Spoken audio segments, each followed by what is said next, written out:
Hello' viewers, কেনে আছে? Bike, motorcycle, racing bike, sports bike বা পৰিয়ালৰ কাৰণে লোৱা বাইক, মুঠতে এখন বাইক লোৱাৰ সপোন প্ৰতিজন ব্যক্তিৰে থাকে। আৰু আমাৰো এখন বাইক আছিল, মোৰ দেউতাই লৈছিল স্প্লেণ্ডাৰ বাইক, আৰু আমি প্ৰায় 12 বছৰ দিন সেই স্প্লেণ্ডাৰ বাইকখন চলাম। এটা কোম্পানী হিৰ' হণ্ডাৰ পৰা কেনেকৈ হিৰ' মটৰ কৰ্প হ'ল, এই সকলোবোৰ জনাম আজিৰ ভিডিঅ'টো। So' welcome to my channel গগৈদা এক্সপ্লেনেশ্যন। আজি লৈ আহিছোঁ এটা বিষয়, মটৰচাইকেলৰ এটা কোম্পানী কেনেধৰণে বহুত ঘাত প্ৰতিঘাতৰ মাজত তেওঁলোকে পুনৰ পৃথিৱীৰ ভিতৰত অন্যতম এক টু হুইলাৰ্ছ বিক্ৰেতা হিচাপে নিজৰ নাম অৰ্জন কৰিবলৈ সক্ষম হৈছে। এই ভিডিঅ'টো সম্পূৰ্ণৰূপে চাব। আমি বহুত গুগলৰ পৰা হওক অন্যান্য জেগাৰ পৰা আমি তথ্য সংগ্ৰহ কৰি আপোনালোকক যোগান দিবলৈ চেষ্টা কৰিছোঁ। চ' আমাৰ ভিডিঅ'টো লাইক শ্বেয়াৰ কৰিব, মৰম দিব, আশীৰ্বাদ কৰিব, আঁকোৱালি ল'ব গগৈদা এক্সপ্লেনেশ্যন। চ' ভিডিঅ'টো আজি আৰম্ভ কৰোঁ। হিৰ' হণ্ডা আপোনালোকে সকলোৱে চিনি পায়, প্ৰায় 39 ইয়াৰ্ছ কমপ্লিট হোৱা এটা কোম্পানী। পিছে হিৰ' হণ্ডা এতিয়া বৰ্তমান হিৰ' মটৰ কৰ্প। 1984 চন হিৰ' চাইকেল আৰু হণ্ডা, জাপানৰ এটা কোম্পানী হণ্ডা, এই দুয়োয়ে চুক্তিবদ্ধ হৈছিল আৰু পাৰ্টনাৰশ্বিপত আৰম্ভ কৰিছিল হিৰ' হণ্ডা। বহু বাইক তেওঁলোকে স্কুটাৰ মেনুফেকচাৰ কৰিছিল আৰু মেনুফেকচাৰ ফেক্টৰী হেড অফিচ আছিল নিউ দিল্লীত। খুব সুন্দৰভাৱে তেওঁলোকে আগবাঢ়ি গৈছিল, য'ত 2001 চনত পৃথিৱীৰ ভিতৰত টু হুইলাৰ্ছৰ মেনুফেকচাৰ কোম্পানী হিচাপে পৃথিৱীৰ ভিতৰত প্ৰথমটো স্থান ল'বলৈ সক্ষম হৈছিল হিৰ' হণ্ডাই। পিছে সেই হিৰ' হণ্ডাৰ যি উন্নতি বেছিদিন নাথাকিল, হয়তো কাৰোবাৰ চকু পৰিল হিৰ' হণ্ডাৰ ওপৰত, কাৰণ 2010 চনত হিৰ' হণ্ডা ভাগ হৈ গ'ল। হিৰ' হণ্ডাৰ এই চুক্তি দীঘলীয়া বন্ধুত্ব সম্বন্ধ থান বান হৈ গ'ল। হিৰ'য়ে তেতিয়া চিন্তা কৰিল কেনেধৰণে আগবাঢ়িব, কাৰণ তেওঁলোকৰ কাষৰ পৰা আঁতৰি গ'ল হণ্ডা।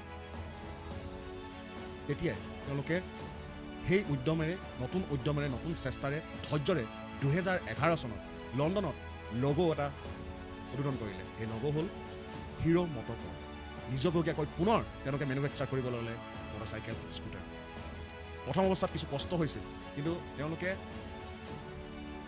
2019 চনলৈকে পুনৰ সেই স্থান পৃথিৱীৰ সেই ভিতৰত 1 নম্বৰ হোৱা স্থানটো ল'বলৈ সক্ষম হ'ল, যাৰ এতিয়া এই মুহূৰ্তত যদি তেওঁলোকৰ ভাৰততে নহয় পৃথিৱীৰ বিভিন্ন দেশত হিৰ' মটৰ কৰ্পৰ বাইকসমূহ চেল কৰা হৈছে। Latin America, South Africa, Asia বহুত কেইখন দেশত এতিয়াও ভাৰতবৰ্ষৰ এটা কোম্পানী তাত জয়জম্বৰ হৈ আছে। তেওঁলোকে তাত নিজৰ বাইকসমূহ বিক্ৰী কৰিবলৈ সক্ষম হৈছে আৰু পৃথিৱীৰ ভিতৰত 1 নম্বৰ হ'বলৈ গৈ আছে। কিমান এটা গৌৰৱৰ কথা। মই পুনৰ কৈছোঁ, আমি কোনো কোম্পানী বা কোনো মটৰচাইকেল কোম্পানীক আমি প্ৰচাৰ কৰিবলৈ আজি এই ভিডিঅ'টো বনোৱা নাই। যে এটা কোম্পানী আৰম্ভ কৰিছিল পাৰ্টনাৰশ্বিপত, সেয়া শেষ হোৱা অৱস্থাত আছিল, পুনৰ জীৱিত হৈ উঠিল সেই এটা কোম্পানী, আৰু তাকৈ ভাৰতবৰ্ষৰ এটা কোম্পানীয়ে নিজৰ নাম উজ্বলাবলৈ সক্ষম হৈছে। নিশ্চয়কৈ সেয়া আমি আলোচনা কৰিবই লাগিব। তেওঁলোকৰ পুনৰ সেই আশীৰ্বাদ পাৰিল ভগৱানৰ, পুনৰ নিজৰ উদ্যমেৰে আগবাঢ়ি গ'ল। আপোনালোকে শুনি আচৰিত হ'ব, তেওঁলোকৰ টেম্পৰেৰী এমপ্লয়ী আছে হিৰ' মটৰ কৰ্পৰ 13,800 আৰু পাৰ্মানেণ্ট 6,782 জন। মুঠ এই কেইজনৰ এই হাজাৰ যিসকল এমপ্লয়ী আছে, তেওঁলোকৰ বছৰি যি খৰচ, যি সুবিধা, চেলেৰী হওক, সুবিধাসমূহ হওক, সেই সুবিধা খৰচ চেলেৰীৰ কাৰণে সৰ্বমুঠ খৰচ হয় 8,210 কোটি টকা। ইয়াৰ লগতে চৰকাৰক ৰেভিনিউ দিয়ে প্ৰায় 8-9 কোটি টকা। এটা ভাৰতবৰ্ষৰ কোম্পানী, ভাৰতবৰ্ষৰ অন্যতম এটা টু হুইলাৰ্ছ নিৰ্মাণ কৰা এই কোম্পানীটো আজি পৃথিৱীত নিজৰ নাম উজ্বলাবলৈ সক্ষম হৈছে। তাৰ পাছতেই প্ৰায় 21 এপ্ৰিল 2014 চনত HMCয়ে কি কৰিলে, বাংলাদেশলৈ তেওঁলোকৰ এই কোম্পানীটো আগুৱাই লৈ যাবলৈ চেষ্টা কৰিলে। আৰু তাত তেওঁলোকে নিটল নিলয় গ্ৰুপৰ লগত কথা পাতি পাৰ্টনাৰশ্বিপত সৰ্ববৃহৎ ফেক্টৰীটো বাংলাদেশত স্থাপন কৰিলে। প্ৰায় 254 কোটি টকা তাত খৰচ কৰি আৰম্ভ কৰিল পুনৰ বাংলাদেশত 2014 চনত মেনুফেকচাৰ হিৰ' মটৰ কৰ্প। হিৰ' বাইকবিলাকৰ স্কুটাৰ তেওঁলোকে আৰম্ভ কৰিলে মেনুফেকচাৰ, য'ত নিটল নিলয় গ্ৰুপে পাৰ্টনাৰশ্বিপ হিচাপে আছিল 45% তেওঁলোকে লাভ ল'বলৈ সক্ষম হৈছিল। তাৰ সমান্তৰালকৈ আমাৰ হিৰ' মটৰ কৰ্পে 55% পাৰ্টনাৰশ্বিপত এই ফেক্টৰী আৰম্ভ কৰিলে। 5 বছৰ তেওঁলোকৰ খুব ধুমধাম বিক্ৰী কৰিলে। 2019 চনত সেই হিৰ' হণ্ডাৰ 2001 চনত যি এটা পজিশ্যন ল'বলৈ সক্ষম হৈছিল, 2019 চনত পুনৰ হিৰ' মটৰ কৰ্পে নিজৰ স্থান আকৌ ল'বলৈ সক্ষম হ'ল, কাৰণ সেই বছৰটো তেওঁলোকে 78 লাখ ইউনিট মটৰচাইকেল মেনুফেকচাৰ কৰি বিক্ৰী কৰিলে। কিমান এটা গৌৰৱৰ কথা। এটা কোম্পানী যেতিয়া এৰি দিছিল, তাক এটা পাৰ্টনাৰশ্বিপত এৰি দিছিল, সেই কোম্পানীটো মৰি যাওঁ অৱস্থা পুনৰ নিজৰ উদ্যমেৰে যে কৰিব বিচাৰিলে কিয় কৰিব নোৱাৰে, এটা চিন্তা, সেই ভাৱধাৰণাৰে আগবাঢ়ি আজি এই হিৰ' মটৰ কৰ্পে নিজৰ স্থান সবল কৰিবলৈ সক্ষম হ'ল।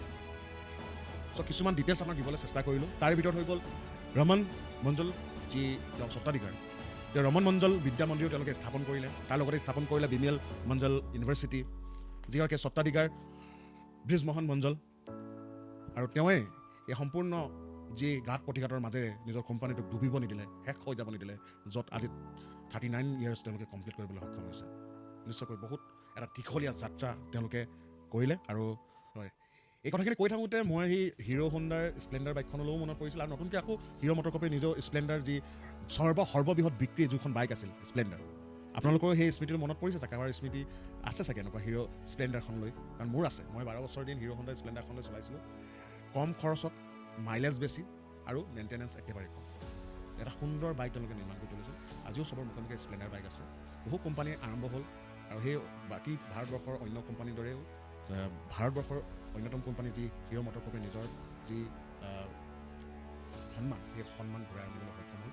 ভাৰতৰ কাৰণে এক প্ৰকাৰে গৌৰৱ হ'ব পাৰে। তেওঁলোকে বিজনেছ কৰিছে, কিন্তু মেনুফেকচাৰ কৰি যে বিদেশত নিজৰ বাইককেইখন বিক্ৰী কৰিছে, আমাৰ ভাৰতবৰ্ষৰ বাইক বিদেশত বিক্ৰী কৰিছে, এটা খুব আমোদ লগা, এটা ভাল লগা গৌৰৱময় এটা।